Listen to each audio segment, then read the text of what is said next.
നമസ്കാരം. S V ജേണലിലേക്ക് ഒരിക്കൽ കൂടി സ്വാഗതം.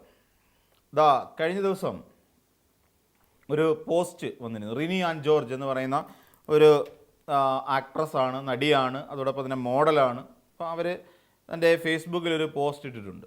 പോസ്റ്റ് ഇങ്ങനെയാണ്: എൻ്റെ ജീവിതത്തിലെ മനോഹരമായ ഒരു സുദിനം. ഞാൻ MLA എന്ന് സ്നേഹപൂർവ്വം വിളിച്ചിരുന്ന വ്യക്തി കേരളത്തിൻ്റെ CM ആയ ദിവസം. എൻ്റെ സ്വപ്ന സാക്ഷാത്കാരം കൂടി ആയിരുന്നു അദ്ദേഹത്തിൻ്റെ മുഖ്യമന്ത്രി പദം. വേദിയിൽ നിന്ന് തന്നെ ആ ചരിത്ര മുഹൂർത്തം കണ്ണു കുളിർക്കെ കാണാനുള്ള ഭാഗ്യം എനിക്കുണ്ടായി.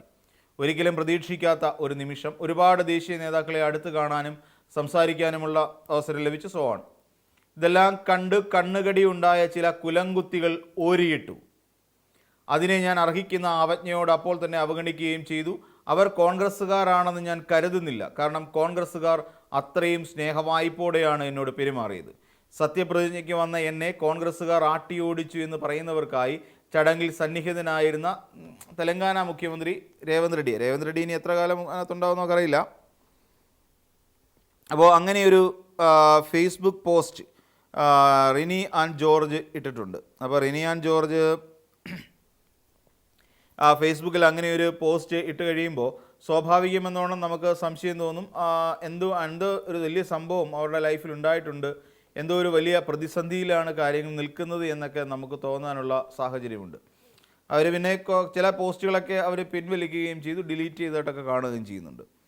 അപ്പോൾ ഈ റിനി ആൻ ജോർജിൻ്റെ ഒരു പ്രധാനപ്പെട്ട ഒരു കാര്യം നമ്മൾ പറഞ്ഞു കഴിഞ്ഞാൽ, കഴിഞ്ഞ ദിവസം, അതായത് അവിടെ പോയ റിനി ആൻ ജോർജ് എന്ന് പറയുന്ന ആക്ട്രസ്, എന്തുകൊണ്ടാണ് റിനി ആൻ ജോർജ് ഇപ്പോൾ അതുമായിട്ട് ബന്ധപ്പെട്ട് ഇന്ന് VD സതീശനോട് മുഖ്യമന്ത്രിയോട് ഒരു ചോദ്യം മാധ്യമപ്രവർത്തകർ ചോദിച്ചിരുന്നു. അതായത് സൈബർ അധിക്ഷേപങ്ങൾക്ക് അവർ വിധേയയായി എന്ന് പറയുന്ന ഒരു കാര്യം. അതിനെ എന്നാൽ VD സതീശൻ വളരെ ചാരുതയോടുകൂടി ഒഴിവാക്കി വിടുന്നത് കണ്ടു. അത് തെറ്റായ സമീപനമാണ്, അങ്ങനെ ഉണ്ടാകാൻ പാടില്ല. വനിതാ മാധ്യമ പ്രവർത്തകരാണ് ഈ കൂട്ടത്തിൽ ഏറ്റവും കൂടുതൽ സൈബർ അധിക്ഷേപങ്ങൾക്ക് വിധേയമായിക്കൊണ്ടിരിക്കുന്നത്. അപ്പോൾ അതിന് ഒരിക്കലും ഉണ്ടാകാൻ പാടില്ല എന്ന തരത്തിലുള്ള ഗുണപാഠം നിറഞ്ഞു നിൽക്കുന്ന ഒരു ഉപദേശ രൂപേണ അദ്ദേഹം അത് പറഞ്ഞു വിട്ടു. എന്നാൽ സ്പെസിഫൈ ചെയ്ത് റിനി ആൻ ജോർജിനെതിരെ നടക്കുന്ന സൈബർ ആക്രമണങ്ങളെക്കുറിച്ച് തന്നെയാണ് സൂചിപ്പിച്ചത്. ഇതേ റിനി ആൻ ജോർജ് അവിടെ നമ്മുടെ സെൻട്രൽ സ്റ്റേഡിയത്തിലേക്ക് വന്നിട്ടുണ്ടായിരുന്നു. VIP പാസിലാണ് റിനി ആൻ ജോർജ് അവിടെ എത്തുന്നത്. അപ്പോൾ റിനിയെ കണ്ട പാടെ തന്നെ അവിടെയുള്ള ഒരു പറ്റം ആളുകൾ ഓരിയിട്ടു, അല്ലെങ്കിൽ കൂവി. നമുക്കറിയാം എന്തിനായിരിക്കും കൂവിയത് എന്ന് നമുക്കറിയാം, അല്ലെങ്കിൽ ആദ്യം എന്തിനാണ് കൂവിയത് എന്ന് നമുക്കുള്ള പരിശോധിക്കാം. അവിടെ ആ സമയത്ത് തന്നെ വേറൊരു നേതാവ് അവിടെ ഉണ്ടായിരുന്നു. അതിനെ കോൺഗ്രസ് നേതാവെന്ന് നമുക്കിപ്പോൾ വിളിക്കാൻ കഴിയില്ല എങ്കിൽ തന്നെയും ഒരു നേതാവ് അവിടെ ഉണ്ടായിരുന്നു. ജനങ്ങളുടെയും ലക്ഷോപലക്ഷം വരുന്ന യുവാക്കളുടെയും ഹരമായി മാറിയ, സ്ത്രീജനങ്ങളുടെ കണ്ണിലുണ്ണിയായി മാറിയ രാഹുൽ മാങ്കൂട്ടത്തിൽ അവിടെ ഉണ്ടായിരുന്നു. ഈ രാഹുൽ മാങ്കൂട്ടത്തിലിനെ അനുയായികളാണ് തീർച്ചയായിട്ടും അവിടെ കൂവിയത് എന്നുള്ള കാര്യം നമുക്ക് ഊഹിക്കാം. റിനി ആൻ ജോർജ് വരുന്നത് കൊണ്ട് ഇവിടെ CPMകാർ എണീറ്റ് നിന്ന് കൂവേണ്ട ആവശ്യമൊന്നുമില്ല. അപ്പോൾ കോൺഗ്രസ്സുകാരല്ല എന്ന് പറഞ്ഞതിൻ്റെ അർത്ഥം എന്താ? ഇതുപോലെയുള്ള ചില കാപാലികന്മാരുടെ കൂട്ടാളികളാണ് അവിടെ ഇരുന്ന് കൂവിയത് എന്നാണ് റിനി ആൻ ജോർജ് ഫേസ്ബുക്കിൽ വിവരിച്ചിരിക്കുന്നതെന്നർത്ഥം. ഇനി ഇവിടെയാണ് രസം. റിനി ആൻ ജോർജ് എങ്ങനെയാണ് അവിടെ എത്തിയത് എന്നൊരു ചോദ്യം രണ്ടാമത്തെ ചോദ്യമാണ്. റിനി വന്ന് കൂവിയതാരാണ് എന്നുള്ളത് നമുക്ക് വ്യക്തമായി. കോൺഗ്രസ്സുകാർ തന്നെയാണ് കൂവിയത്. ആ കോൺഗ്രസ്സുകാരെന്ന് പറഞ്ഞാൽ രാഹുൽ മാങ്കൂട്ടത്തിനോടും രാഹുൽ മാങ്കൂട്ടം നേരെ നിന്ന് നയിക്കുന്ന ചില ഉപജാപക സംഘത്തിനോടും താല്പര്യമുള്ള ആളുകൾ തന്നെയാണ് റിനി ആൻ ജോർജ് വന്നപ്പോൾ കൂവിയത് എന്ന് മനസ്സിലാക്കാം. അത് 100% ഉറപ്പായി, അത് 100% റിനി ആൻ ജോർജിനും ഉറപ്പുള്ള കാര്യമാണ്. ഇനിയും റിനി ആൻ ജോർജിനെ കണ്ടപ്പോൾ കൂവിയത് എന്തിനാണ് എന്ന് ചോദിച്ചാൽ അതിൻ്റെ ഉത്തരം എല്ലാവർക്കും അറിയാം. അതായത് റിനി ആൻ ജോർജ് ആണ് രാഹുൽ മാങ്കൂട്ടത്തിൽ എന്ന് പറയുന്ന ഒരു മുൻ MLA എന്ന് തന്നെ പറയാം, വലിയൊരു സ്ത്രീലമ്പടനായ വ്യക്തി എന്ന് വേണമെങ്കിൽ പറയാം. അയാൾക്കെതിരായി ആദ്യമായി പരാതിയുമായി ഒരു പൊതുവേദിയിലേക്ക് എത്തുന്നത്. അങ്ങനെ ആ വേദിയിലെത്തി ഈ കാര്യങ്ങൾ ബോധ്യപ്പെടുത്തി, ജനങ്ങളുടെ മുന്നിലും മാധ്യമപ്രവർത്തകരുടെ മുന്നിലും ബോധ്യപ്പെടുത്തി.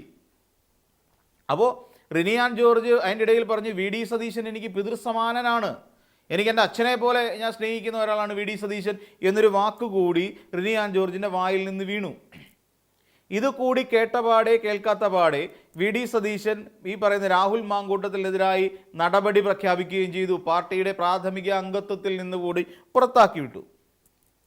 അപ്പോൾ അങ്ങനെ പുറത്താക്കിയോടുകൂടി റിനി ആൻ ജോർജിനെതിരായി 4 വശങ്ങളിൽ നിന്നും എന്തിനേറെ പറയാൻ വി.ഡി. സതീശൻ എന്ന് പറയുന്ന നേതാവിനെതിരായി പോലും സൈബർ ആക്രമണം കേരളത്തിൽ പതിവായി മാറി. ചിലരൊക്കെ കാശ് മേടിച്ചുകൊണ്ട് കേക്കച്ചൻ എന്ന് വരെ വിളിച്ചുകൊണ്ട് അദ്ദേഹത്തെ ആക്ഷേപിച്ചു, വി.ഡി. സതീശനെ.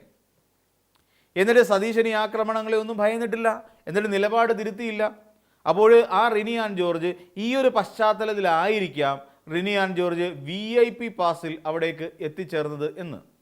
അപ്പോൾ അങ്ങനെ സ്വന്തം നേതാവിൻ്റെ പതനത്തിന് കാരണക്കാരിയായ ഒരു സ്ത്രീ അവിടേക്ക് എത്തുമ്പോൾ അവരെ കൂവി ഓടിക്കുക എന്ന് പറയുന്ന വൃത്തികെട്ട സമീപനമാണ് കോൺഗ്രസ്സുകാർ പുലർത്തിയത് എന്നർത്ഥം.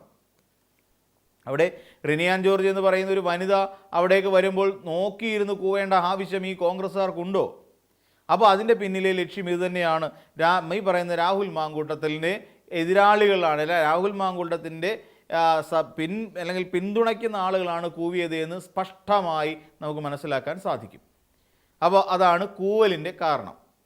ഇനിയും ഈ പറയുന്ന റിനി ആൻ ജോർജിനെ സംബന്ധിച്ചിടത്തോളം റിനി ആൻ ജോർജ് വെറുതെ വന്ന് അവിടെ കയറാൻ കഴിയും. മാധ്യമങ്ങൾക്കടക്കം മീഡിയ പാസ് ഉണ്ടെങ്കിൽ മാത്രം പ്രവേശിക്കാൻ കഴിയുന്ന ലോക് ഭവനിൽ നിന്നുള്ള നമ്മുടെ ഗവർണർ അടക്കമുള്ള ആളുകൾ പങ്കെടുക്കുന്ന ആ ചടങ്ങിൽ VIP പാസുകാരിയായി പ്രമുഖ നേതാക്കന്മാരുടെ അടുത്തേക്ക് റിനി ആൻ ജോർജിനെത്താനും രേവന്ത് റെഡ്ഡിയെ പോലെ VVIP സുരക്ഷയോടുകൂടിയുള്ള ആ തെലങ്കാന മുഖ്യമന്ത്രിക്കൊപ്പം കയറി എന്ന് ചിത്രങ്ങൾ എടുക്കാനും കഴിഞ്ഞത് എങ്ങനെയാണ് എന്നൊരു ചോദ്യം അപ്പോഴും നമുക്കുണ്ട്. അപ്പോൾ അവിടെ റിനി ആൻ ജോർജ് എന്ന് പറയുന്ന ഒരാളിനെ അവിടെ കൊണ്ടുവന്ന് കെട്ടിയിറക്കിയത് ഇടതുപക്ഷക്കാരുമല്ല എന്നുള്ള കാര്യം നമുക്ക് മനസ്സിലായല്ലോ. അപ്പോൾ മുഖ്യമന്ത്രിയായ വി.ഡി. സതീശനോട് അടുപ്പമുള്ള, ഇണക്കമുള്ള, അല്ലെങ്കിൽ വി.ഡി. സതീശൻ്റെ അറിവോടുകൂടി തന്നെയാണ് റിനി ആൻ ജോർജ് അവിടെ എത്തിയത് എന്നുള്ള കാര്യം വ്യക്തമായി നമുക്ക് ബോധ്യപ്പെടാം, നമുക്ക് മനസ്സിലാവുമല്ലോ. അപ്പോൾ കോൺഗ്രസ്സിലെ ഒരുപറ്റം ആളുകളുടെ സഹായമില്ലാതെ, അല്ലെങ്കിൽ മുഖ്യമന്ത്രിയുമായി അടുത്ത് നിൽക്കുന്ന ഒരുപറ്റം ആളുകളുടെ സഹായമില്ലാതെ റിനി ആൻ ജോർജിനെ പോലെ ഒരു വ്യക്തിക്ക് VIP പാസ് എടുത്ത് അവിടെ എത്താനും കോൺഗ്രസുമായി ഒരു ബന്ധവുമില്ലാത്ത ആളായിരുന്നെങ്കിൽ രേവന്ത് റെഡ്ഡിക്കൊപ്പം നിന്ന് ചിത്രമെടുക്കാനും കഴിയില്ലായിരുന്നു എന്ന് ചുരുക്കം. അപ്പോൾ അങ്ങനെ അവിടെ എത്തി. അപ്പോൾ അതിന് പിന്നെ അവതാരം എന്നൊക്കെ പറഞ്ഞിട്ട് കളിയാക്കിയിരിക്കുന്നു. അങ്ങനെയൊക്കെ പറഞ്ഞുകൊണ്ട് ഈ പറയുന്ന പിന്നെ റിനി ആൻ ജോർജിനെതിരായി ആക്ഷേപങ്ങൾ ഉയർത്തിയിരുന്നു. അപ്പം ചുരുക്കി പറഞ്ഞു കഴിഞ്ഞാൽ റിനി ആൻ ജോർജ് എന്ന് പറയുന്ന ഈ പറയുന്ന വനിത, അതായത് ഈ മോഡലോ നടിയോ അങ്ങനെ എന്തെങ്കിലും ആണ് എന്ന് നമുക്ക് പറയാം.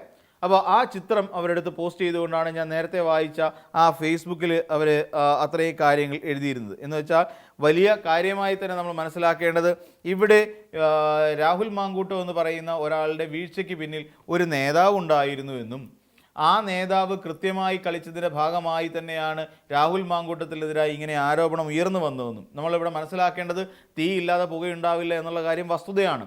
ഈ റിനി ആൻ ജോർജ് ഇങ്ങനെ ഒരു ആരോപണം ഉന്നയിച്ചതിന് പിന്നാലെ തന്നെയാണ് രാഹുൽ മാങ്കൂട്ടത്തിനെതിരായി ഈ മാലപ്പടക്കത്തിന് തീ കൊടുത്ത പോലെ, അല്ലെങ്കിൽ ടിഷ്യൂ ബോക്സിനുള്ളിൽ നിന്ന് നമ്മൾ ടിഷ്യൂ എടുക്കുമ്പോൾ ഒന്നെടുക്കുമ്പോൾ അടുത്തത് വരുന്ന പോലെ, ഈ പറയുന്ന അതൊരു കോമഡി പറഞ്ഞാണ് കേട്ടോ. അപ്പോൾ ഇങ്ങനെ എടുക്കുമ്പോൾ വരുന്നത് പോലെ ഓരോ പെണ്ണ് കേസുകളും ഈ രാഹുൽ മാങ്കൂട്ടത്തിൻ്റെതായി ഇങ്ങനെ വന്നുകൊണ്ടിരുന്നത് അത് റിനി ആൻ ജോർജ് ഉയർത്തിയ ഒരു പരാതിക്ക് പിന്നാലെ തന്നെ ആയിരുന്നു. ഒരു പക്ഷേ അങ്ങനെ ഒരു പരാതി വെറുതെ ഉയർന്നു വന്നതാണോ, ഇനി അതല്ല അതിൻ്റെ പിന്നിൽ വേറെ എന്തെങ്കിലും ഒരു ഗൂഢാലോചന ഈ പരാതിക്ക് പിന്നിൽ നടന്നിട്ടുണ്ടോ എന്നുള്ളത് നമ്മൾ മനസ്സിലാക്കേണ്ടതുണ്ട്.